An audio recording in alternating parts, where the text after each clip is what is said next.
This is my second lecture in a course devoted to Kierkegaard and Newman.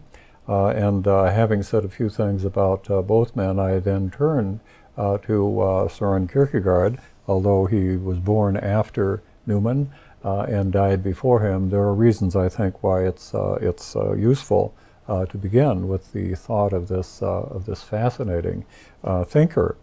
I mentioned as well that in talking about the literature as I did in the first lecture, I am adopting one of two possible approaches to Kierkegaard. The two approaches are the right one and the wrong one. The wrong one, in my view, is to say that what he says in the point of view of my work as an author need not guide our understanding or reading of the works of Kierkegaard. This is just a retrospect. It's an effort to rationalize after the fact what he did and so forth. I think that's manifestly wrong, that he didn't write the book before he began the literature, which includes, as we saw, pseudonymous works and works published in his own name, does not mean that he didn't have, in the way that writers have when they're about to write or as they write, clarity as to what it was that he was doing. What is it that he was doing? I noticed, too, this copy of the point of view of my work as an author has my name in it and inscribed again January 1952. You'll see how dog-eared it is and so forth. I've been reading Kierkegaard all my life, and I've often thought that there are two major influences on what I laughingly call my thinking, and apart from Thomas Aquinas, it is Kierkegaard. He says this on page 29 of this ancient edition of the point of view. But above all, do not forget one thing, the purpose you have in mind. He's talking to himself. The fact that it is the religious you must bring forward. If you are capable of it, present the aesthetic with all its fascinating magic. Enthrall, if possible, the other man.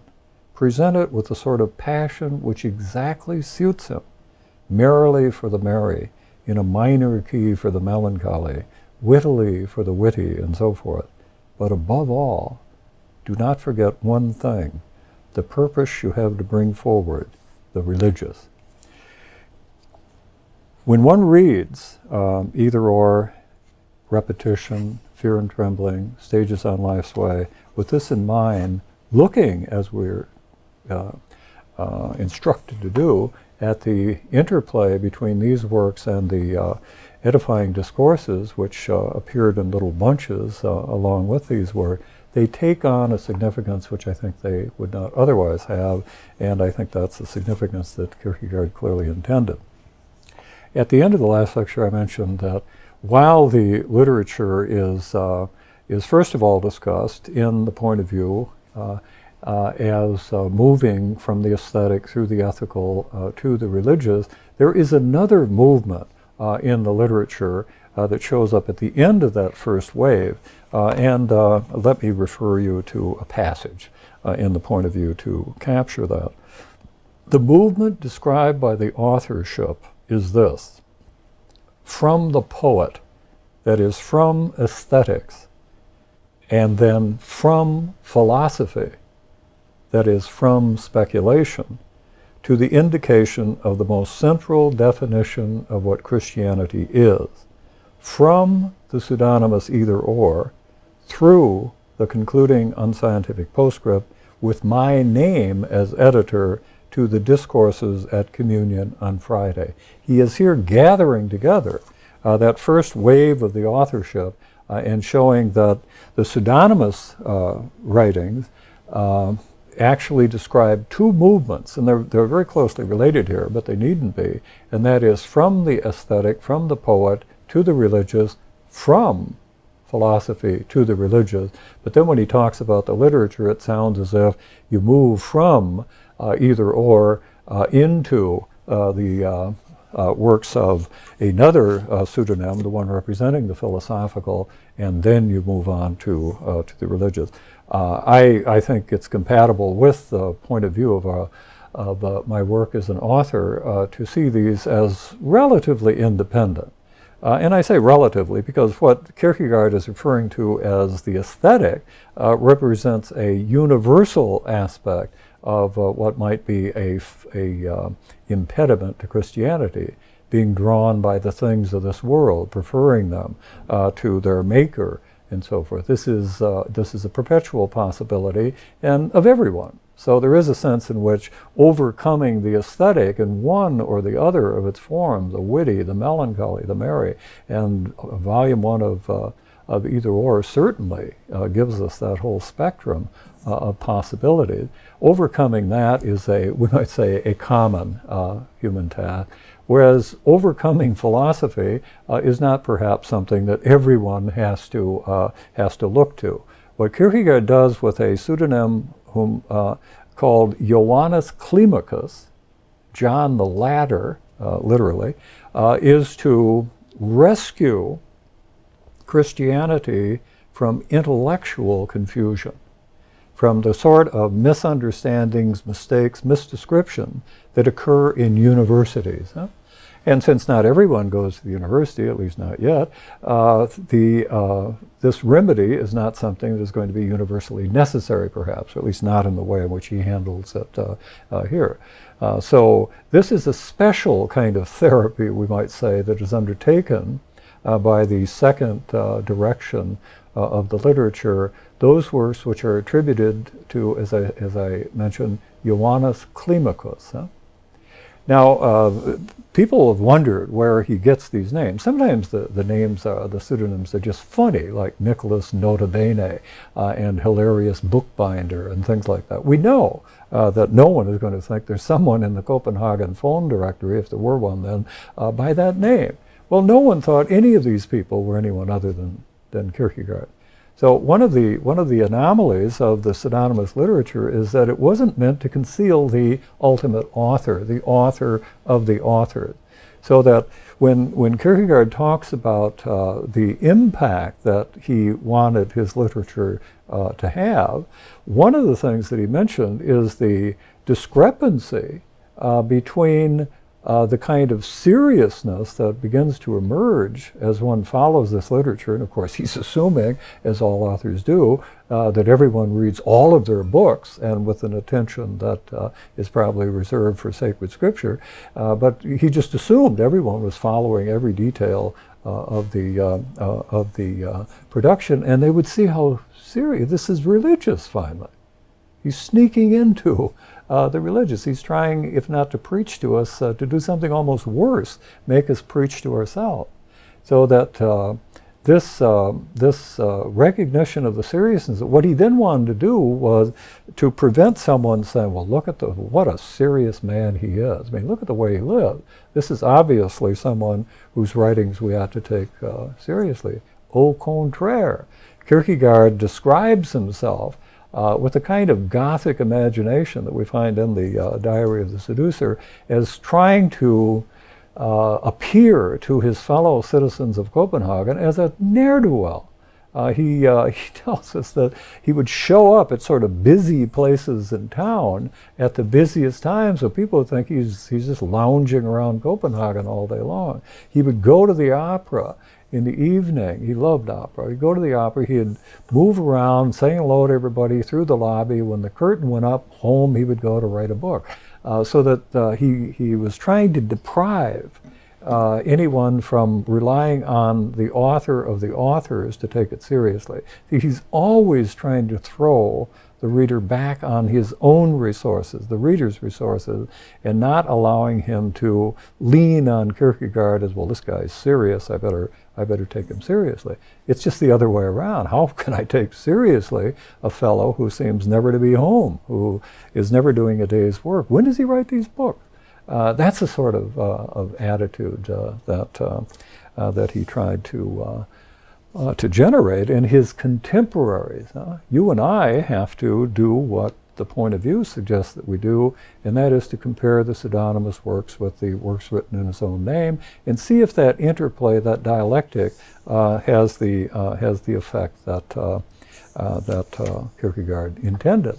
Now, back to Johannes Climacus, the pseudonym that Kierkegaard chose for representing the movement from philosophy to religion, from philosophical confusion to clarity as to what it means to be a Christian. Johannes Climacus actually shows up in a work of Kierkegaard's, an unfinished work, that was a kind of philosophical novel. It seems to have been what one could call it that. And what it is it's called Johannes. Actually, Climacus is in the title of the work. Johannes Climacus, or De omnibus dubitandum est. One ought to doubt, subject everything to doubt. And in this, the knowledgeable university person would recognize, would catch the echo of the great project of modern philosophy that begins with René Descartes, where Descartes is saying, step one in trying to acquire or to ensure that you have true and certain knowledge is to subject any candidate for knowledge to withering scrutiny and doubt. And if there's any doubt possible as to the truth of a claim, it has to go methodically out the window.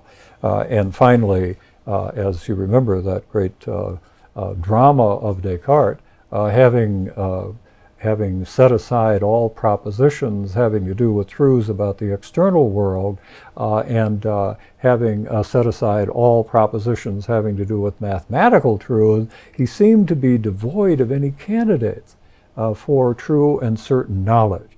And then, as we know, the epistemological light bulb went on over René Descartes' head, and it occurred to him that even if everything that he thinks to be true is false, it cannot be false that he who is thinking exists. Cogito ergo sum. And this becomes the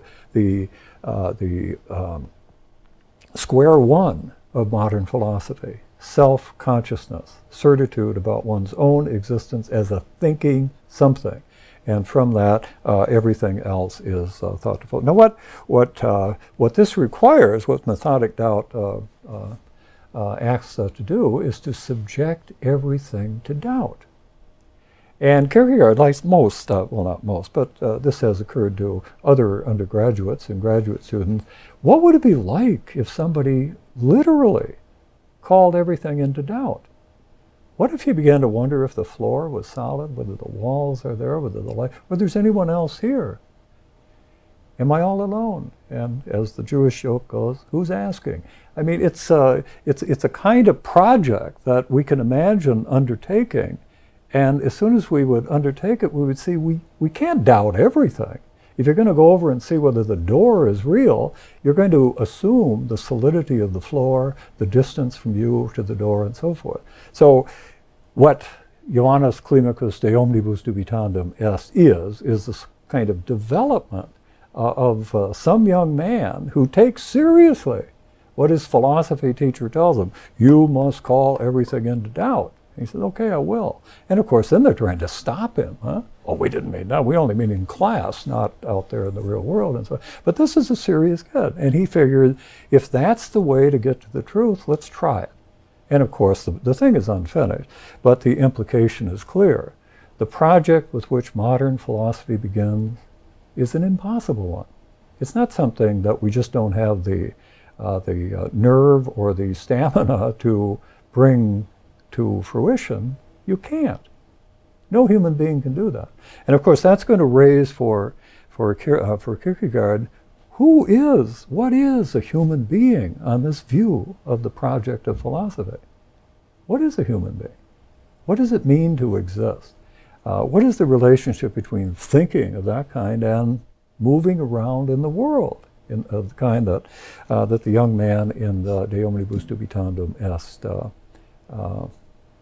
tries to do when he tries to implement universal doubt.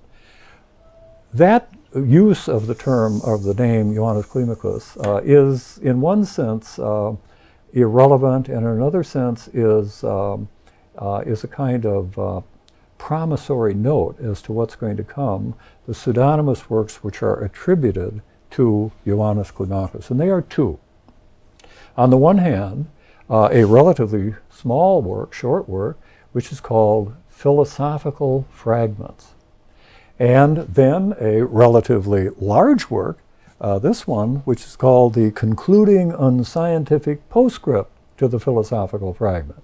And Kierkegaard liked little jokes like that. He liked the P.S. to a letter to be 6 times as long as the letter.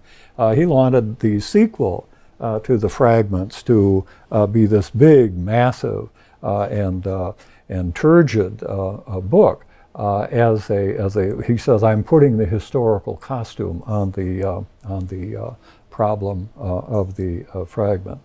So what I want now to do, and I hope this is sufficiently clear as an introduction, I'm going to turn now and concentrate on these works of the literature which depict the movement away from philosophy towards a true understanding of what it means to be a Christian.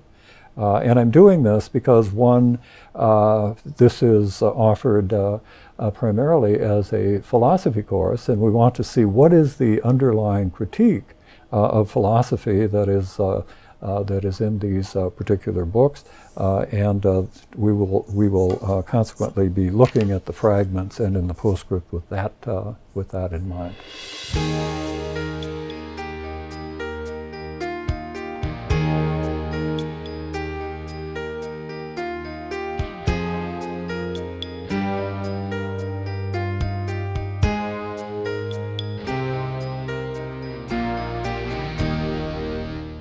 The Philosophical Fragments, the first of the works in the literature that is attributed to Johannes Climacus as an author, is called Philosophical Fragment. And, but it has on the original title page, first of all, a thematic question of the work, and then responsible for publication, S. Kierkegaard. And this is true as well of the postscript to that. And it's as if Kierkegaard, as master of theology, is coming closer to things that he wants to take responsibility for. He doesn't want to distance himself from them, as if these are thoughts that someone might have, maybe he had in the past and so on. But this is closer to a transition that he himself is making or had to make. Here's a thematic question. Is an historical point of departure possible for an eternal consciousness? How can such a point of departure have any other than a merely historical interest? Is it possible to base an eternal happiness upon historical knowledge? It's possible for people to notice that motto and then to go on and read the book and talk about it and never allude back to it. But it is indeed the thematic motto of this particular work. So I'll turn now to the opening, just enormously important discussion of the philosophical fragment, which is, again, in the manner of Kierkegaard's communication, it's kind of oblique. We're carried along, we seem to know what's happening, and all of a sudden he's going to slam us with something that is going to reveal what he is really up to. And he's writing, of course, to philosophers, to people who have studied philosophy in universities, and he's going to be consequently using somewhat technical, not terribly technical, knowledge or presuppositions that might not just be the ordinary topic of conversation down at McDonald's, let's say, but any student of philosophy, anyone who has taken courses in the International Catholic University, will find these as familiar as the back of his hand. So the chapter 1 of the fragments is called The Project of Thought, and it asks, how far does the truth admit of being learned? Now, anyone who studies philosophy knows that this question of teaching and learning, the acquisition of truth, the formation of concepts, how it is that we formulate and find that we have formulated true propositions and so forth, this is part of the stock in trade, so to speak, of philosophers. So we're going to feel in familiar territory as students of philosophy as we read this this particular discussion. Kierkegaard immediately begins to talk about how it is that learning can be explained. How do we move from not knowing something to knowing something? What kind of a transition is that? How does it come about? Does somebody else bring it about? Do we bring it about what? That's the kind of question that he wants to ask, and as I say, in a learned way, he's going to refer us to one historical position that answers, that addresses that particular issue, and that is the position that we find in the Socratic, in the Platonic dialogue. And what Plato is, as you may know, is going to give us is something that is one theory of learning among others. And Plato, in ways that we needn't recall in any detail, is going to say it's not possible that the individual, changeable, singular things of our ordinary experience can explain knowledge. Why not? Because these things come and go. And if we know something, we know something that is timeless. It doesn't refer simply to the things that were existing at the time that we made that judgment, say all the squirrels in South Bend or wherever in a particular year.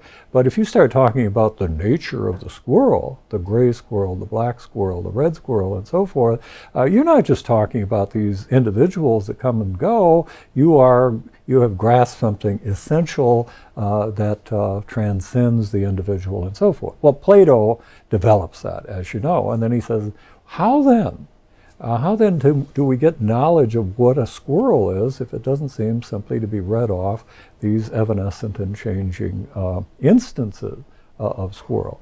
And as you know, Plato develops the notion of ideal entities which exist independently of time and space, and the temporal, the sensible things of our ordinary experience are participants in, are effects of those ideal entities, and the function epistemologically of these individuals is to remind us of those ideas.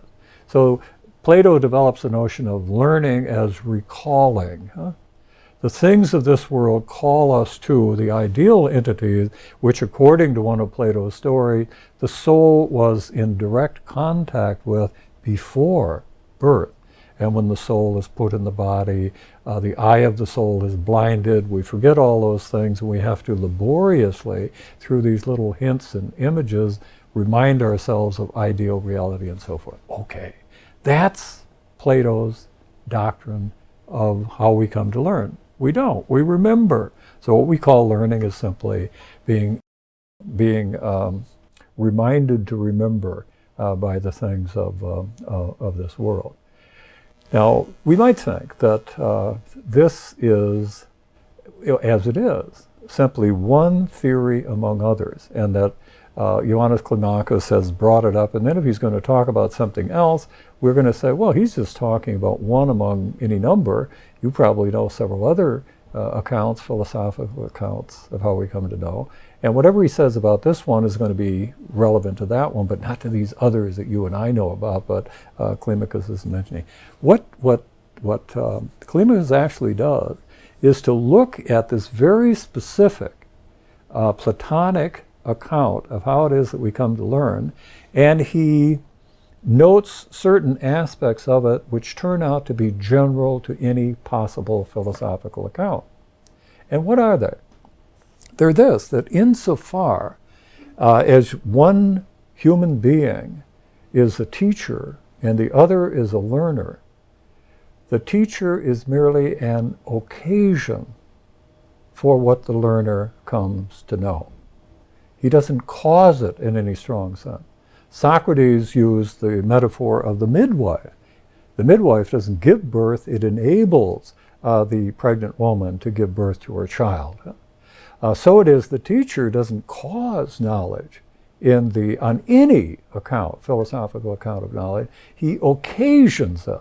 He sets things up in a certain way so that the learner learns. And if the learner learns, he learns, not the teacher. St. Augustine said in the famous remark in his De Magistro on the teacher, we do not send our children to school to find out what the teacher knows. We want them to come away knowing themselves, knowing by themselves, and not merely repeating what the teacher said. When that's all that's going on, then that's what they know, what the teacher knows, but they don't know whether it's true or not. If they know it, they know it's true. And a further feature, the teacher doesn't cause the knowledge.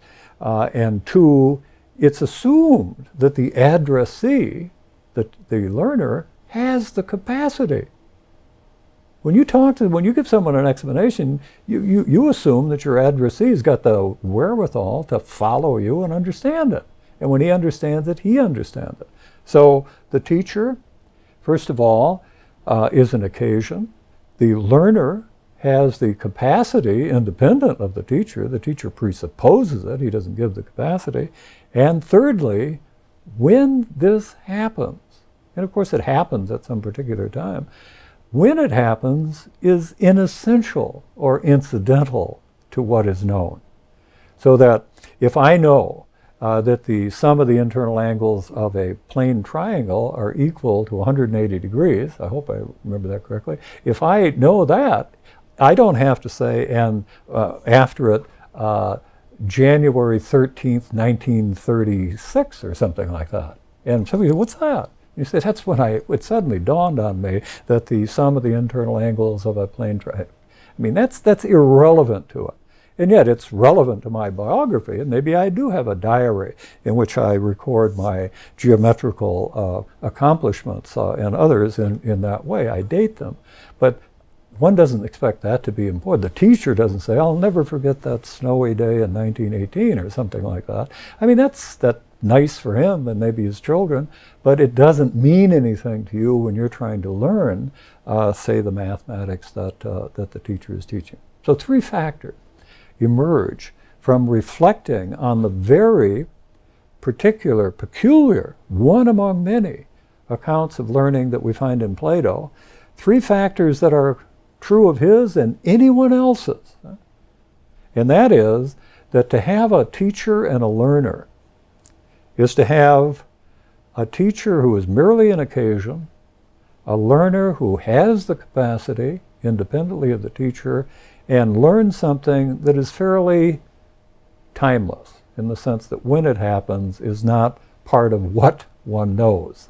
That's merely a biographical or autobiographical add-on, which again might have personal interest, but it's not likely to electrify a geometry class to find out when Professor Blumenklotz might have learned the parallel postulate, or indeed when oneself might, except, as I say, in the privacy of one's own diary. So what we have here, what might look like just a little learned allusion to what you and I know about Plato and so forth, but it's only about Plato. It's not about, what about all the other, what about Aristotle? What about these other accounts that have been given? What we see emerging from this treatment of the Socratic teacher is any human teacher and any human learner. Any situation like that is going to involve the three characteristics that Ioannis Climacus is putting forth. One, that the teacher is an occasion and not a cause, that the learner has the capacity and doesn't receive it from the teacher presupposes it, and third, that time, the tense, the when exactly all of this happens is unimportant. So what, we might think, huh? So, well, what Climacus is trying to say, look, this is what, as philosophers, we would give, however the versions might vary. This is the sort of thing we're going to say in answer to this thematic question, how far does the truth admit of being learned? Huh? What are the conditions for teaching and learning? And the great assumption of philosophy, Climacus is, by implication, telling you, are these three things. This is what we mean by teaching and learning, right? Huh? And we say, yeah, but what's the big deal? Well, we find what the big deal is when Climacus says, now, let's just as an experiment in thought, let's imagine what a non-Socratic teacher would be.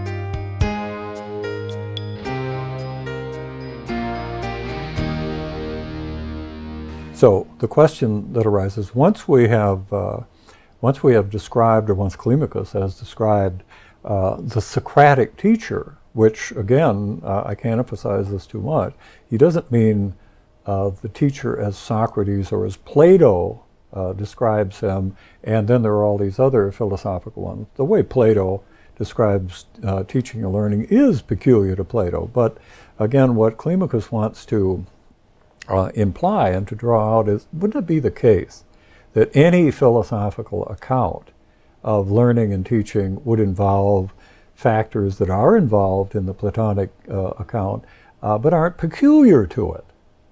And they are, again, the three that I've mentioned now, usque ad nauseam, that the teacher is the occasion of our learning, not the cause. That if insofar as we learn, we have the capacity to learn, we're not given that, but it's being guided or our capacities are being elicited by what the teacher says. And thirdly, that time is not part of what we learn. The time at which we learn is not part of what we know when we learn something. Having laid that out and having again universalized these as characteristics of any philosophical account of learning, Climacus then says, what would a non-Socratic teacher look like? What would a non-Socratic teacher look like? And of course, what he can do is simply to negate the three aspects of a Socratic teacher. And he said, if there were a non-Socratic teacher, well then he must be not simply the occasion of our acquiring truth, he causes the truth. And if we are related to a non-Socratic teacher, we don't have the capacity to receive the truth that he offers us. That would be true in the Socratic, but we're talking about a non-Socratic. It's just a experiment of thought he's suggesting. Let's give it a go. But if there is a non-Socratic teacher, then I don't have the capacity to receive the truth that he offers, and he must give me the capacity as well as the truth that I receive. And finally, in this case, when it happens, is going to be absolutely crucial. It's going to be, you might say, the fullness of time. And then you might say about the learner, he doesn't have the capacity. It's not simply that he doesn't have the knowledge that he will come to have as the result of learning, but that he is negatively related to the truth that is offered to him. You might say, Climacus said, that he's in a state of, sin. Call it sin.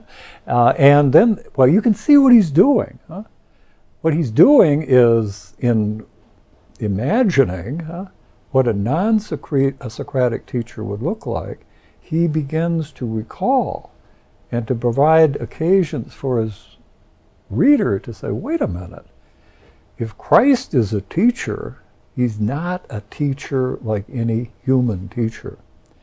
If any human teacher's activity is going to be explained by these philosophical accounts of teaching and learning, they're not going to be applicable to the case of Christ the teacher. Now, I'm making it much more explicit than it is in the fragments, because Kierkegaard sneaks in these sort of Christian ways of talking about the state of the learner as being a state of sin. The teacher, he's buying the learner back from a condition of sin, so we can call him a redeemer, and so on. He sneaks those things in, and then at the end of this chapter, he imagines his reader is getting really mad and saying, come on. I mean, here you offered us something that was supposed to be novel, and you're telling us what everybody knows. And the suggestion of the book, in effect, at this point is, do we know it, or have we forgotten it? Have we forgotten it? And what the suggestion of the two works of of the pseudonymous authorship, the first wave, that are attributed to Johannes Climacus is that there is a special philosophical confusion about what it means to be a Christian. And one way in which this confusion manifests itself is to think that we can talk about Christianity as a doctrine like the other doctrines that are taught in a university, let's say. And everyone has the capacity to understand the truths of Christianity, don't they? They can take 3 credits in it, or 6, or get a master's or a doctorate in theology, and then won't they know what Christianity is? And what Climacus is going to try to suggest, he's going to succeed in suggesting in this work indirectly, and in the concluding unscientific postscript, is that we, 19th century Danes, live in a time when Christianity has been confused with learning, when Christianity has been confused with knowing, with knowledge, when Christianity has been reduced to the status of other disciplines in the university. Which other disciplines are such that the Socratic teacher is an adequate understanding of what's going on? But is it an adequate understanding of what is going on when we relate to Christianity, when we are disciples or students of Christ? And in this indirect way, what Climacus is saying is that think about it. Think about it. Now, that tells us something about the addressee of the philosophical fragments, doesn't it? Because if you didn't have this residual sense that Christianity is not like the situation described in the Socratic teacher, the shock or the surprise or the anger or the irritation wouldn't occur. So one of the things to notice about the Kierkegaardian literature generally, and this is true generally, is that he is not in the business of explaining to you what Christianity is. He assumes that everyone who reads him already has the information. And the great problem is the information can be confused with the assimilation of it. So, and that's his problem, that's his interest. Indirect communication is meant to provide an occasion for us to realize what we have already committed ourselves to, at least nominally, or would say we have. And these reminders are either going to make us feel a little sheepish about assumptions that we've made, say intellectual assumptions that we've made about Christianity, or they might just drive us away from it. And we'll say, well, that is what it is. I'm not going to adhere to it.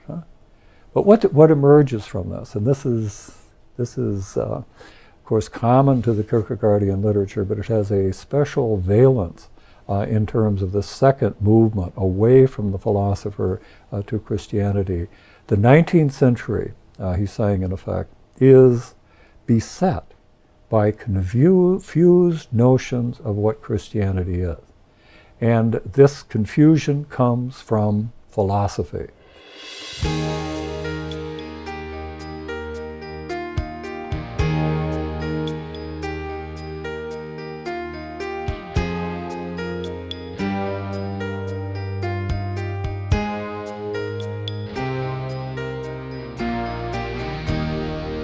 Becoming a Christian is something different from becoming a philosopher.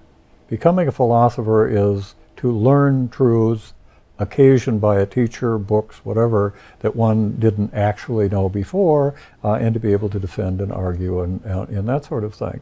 But there's nothing about that requires any but these ordinary explanations or a theory of knowledge that would embody the 3 characteristics of the Socratic teacher.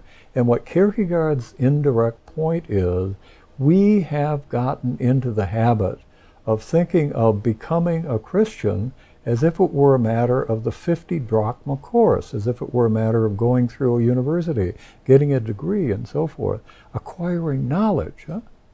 And while knowledge, of course, is information, is absolutely necessary, that isn't the key.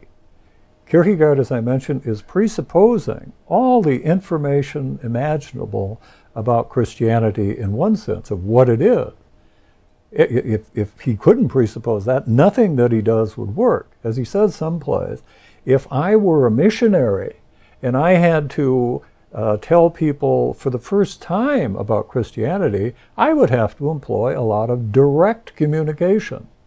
But once he had done that, once the missionary has done that, the real task is not just to be clear in your mind as to what Christianity is, but to incorporate it into one's daily life.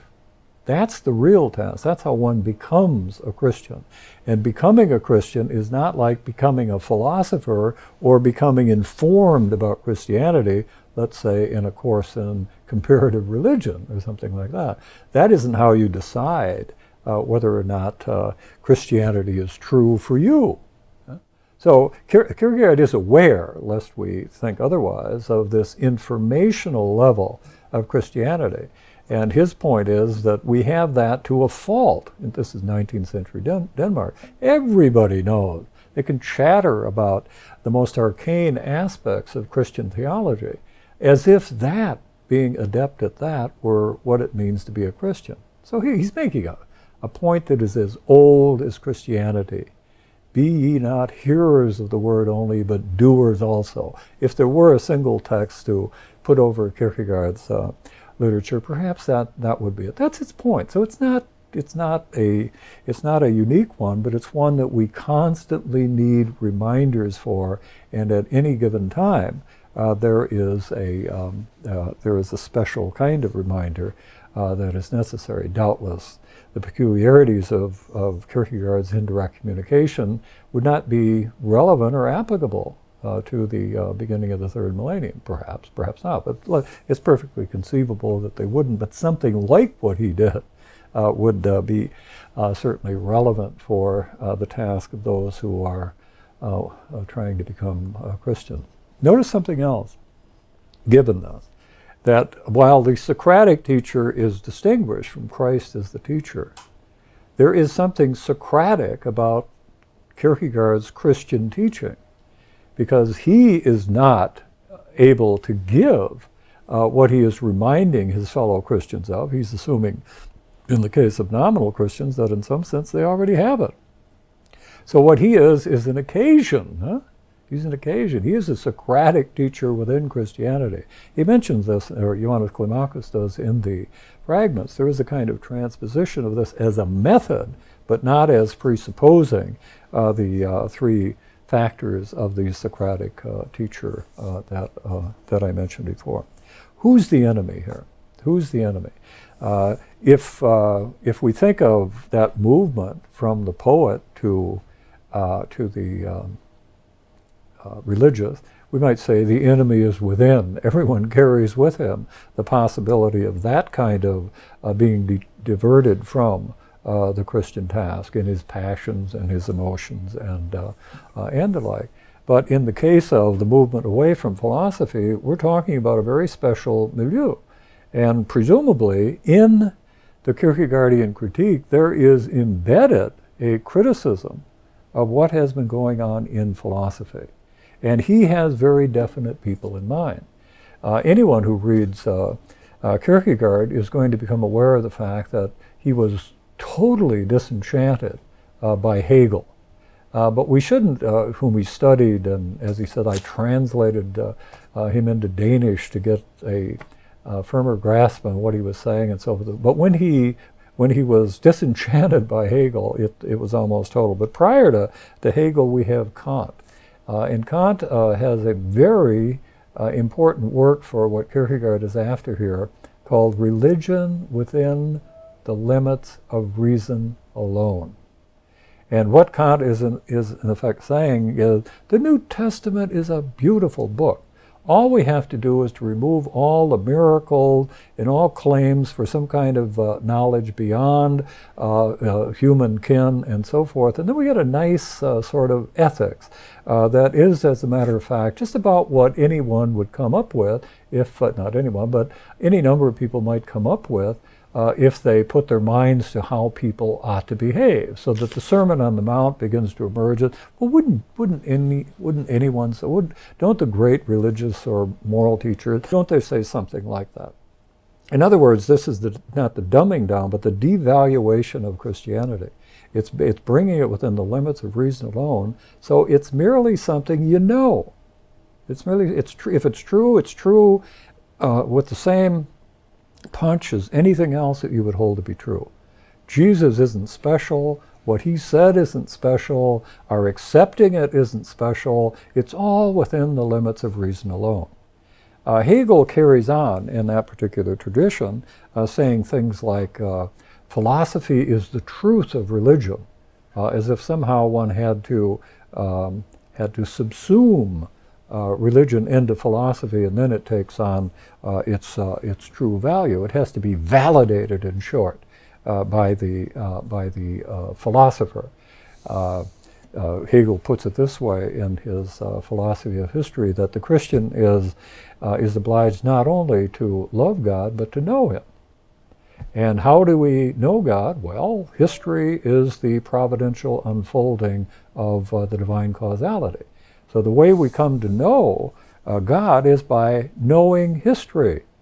And to which someone might object, well, history is just fraught with contingencies, with things which might not have happened. How can that possibly, and remember that slogan or motto at the beginning of the fragment, how can that possibly ground knowledge of the truth of Christianity? And what Hegel blissfully says, well, you're talking about ordinary history, you're talking about the valet's eye of history, I am talking about philosophical history. And philosophical history is such that it sees the necessity with which things happen in history.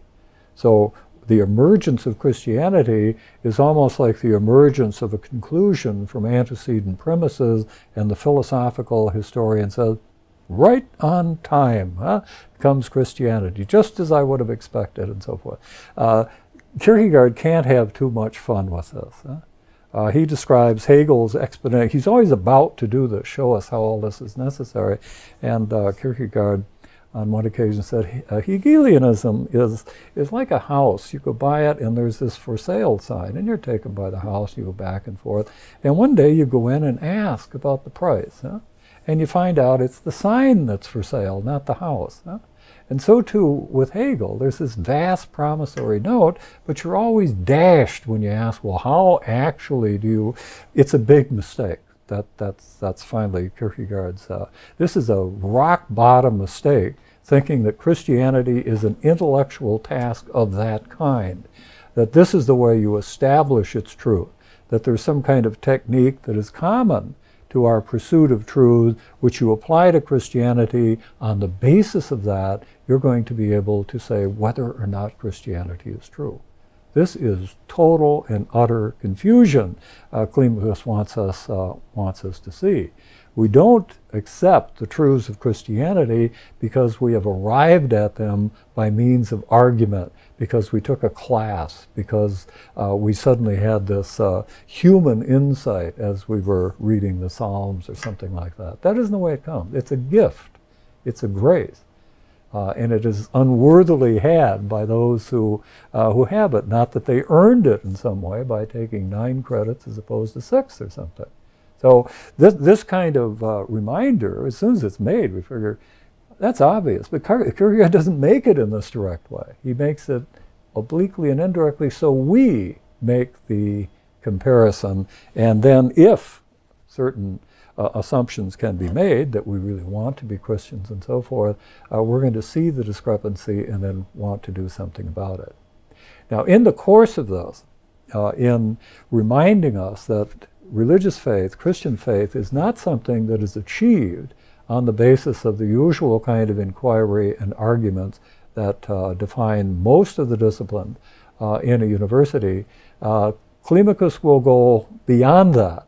And in our next lecture, I want to talk about the way in which he calls into question, it would seem, any possibility on our part of coming to knowledge of the divine by way of the arguments or discourse which are common and and widespread, say, in disciplines other than theology in the university. In short, Climacus is going to deny the possibility of natural knowledge of God's existence and some of his attributes. And this, from a theological point of view, scriptural point of view, of course, raises difficulties because in the Epistle to the Romans, in the famous text which has stood over discussions of these matters from patristic time, St. Paul, in writing to the Romans, says that having recalled their misbehavior in calling them inexcusable, why are they inexcusable? Because they can, from the things that are made, come to knowledge of the invisible things of God. Pagan Romans.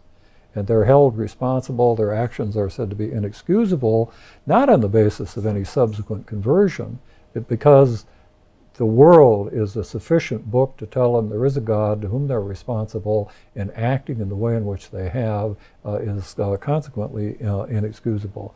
Kierkegaard, like many Protestant thinkers, will simply wipe that off the map and explain the scriptural passage in another way, and he will do it for reasons that anyone ought to attend to. They're not reasons that are trivial or in any way to be dismissed. I think he's wrong, and we'll try to show how he is.